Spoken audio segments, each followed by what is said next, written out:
जय श्री जगन्नाथ। नमस्कार दर्शक बंधु, भक्ति विचार चैनल को आपण मानकु स्वागत।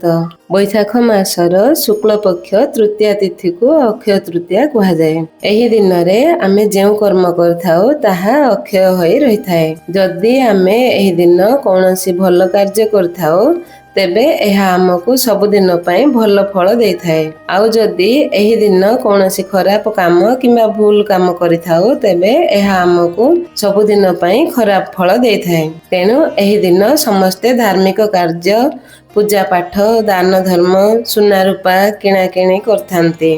मान्यता अनुसार एही दिन कोनोसी भल कर्म किंबा सुना रूपा इत्यादि किणिबा द्वारा एहा अक्षय होई रही थाए। एही दिन ठारू महाप्रभुंकर श्री चंदन यात्रा आरंभ होइथाए एवं रथ काठर अनुकूल होइथाए। एही दिन कृषक माने बिहन बुणिबा आरंभ करथांती। माटी मां को पूजा करी एही दिन प्रथम करी बिहन बुणा जायथाए। घरे घरे एही दिन पिठा पणा खीरी पुरी इत्यादि प्रस्तुत होइथाए। अक्षय तृतीया दिनटी होछि अनुकूलर तिथि। एहा एक मंगलमय दिन अटे। तेणु एही दिन समस्त शुभ कार्य करा जायथाए।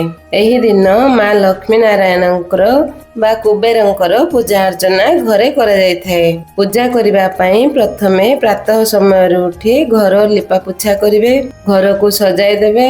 घर देवता लक्ष्मी नारायणंकर आस्थान को लिपा पुछा करी गंगा जल रे पवित्र कराइबे। तापरे समस्त देवादेवी को स्नान कराई नूतन वस्त्र परिधान कराइबे।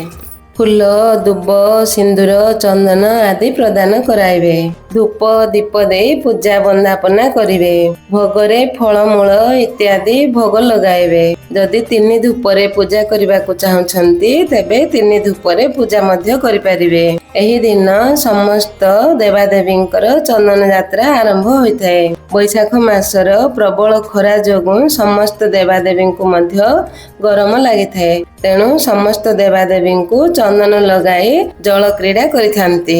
तेणु आपण चाहिले घर ठाकुरन को चंदन लगाई घरे जल क्रीड़ा कराई परिबे। एही दिन रे दान धर्म कले अत्यंत शुभ होइथाए। आपण स्वच्छ मन रे जदि अन्यर उपकार करिवे तेबे ठाकुर आपणकर निश्चय मंगल करिवे। एही दिन कोनोसी भलो काम करिथिले वृथा जाय नाही। आशा करूची एही वीडियोटी आपण मानको भल लागिथिबो। भल लागिथिले लाइक शेयर सब्सक्राइब निश्चय करिवे। रहुची नमस्कार।